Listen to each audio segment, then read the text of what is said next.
signs and the illuminated path along the aisle. To ensure a quick evacuation, please leave behind all hand luggage, high heels, and sharp objects. You will find your life vest attached to your seat as shown.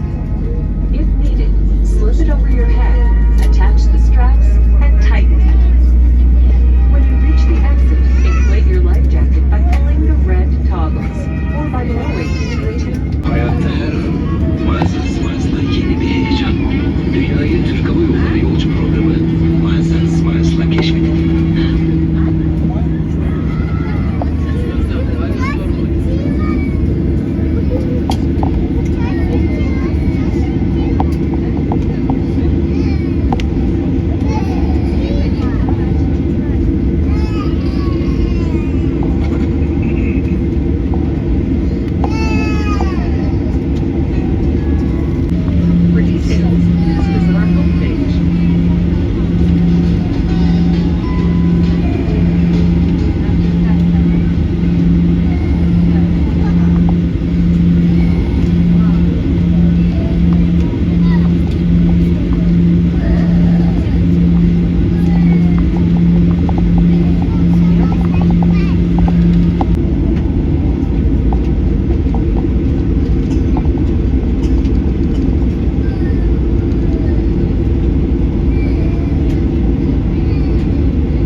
hanımefendiler, beyefendiler ve sevgili çocuklar. Yolculuğunuzun rahat ve keyifli geçmiş olduğunu umuyoruz. Emniyetiniz için kemer ikaz ışıkları sönünce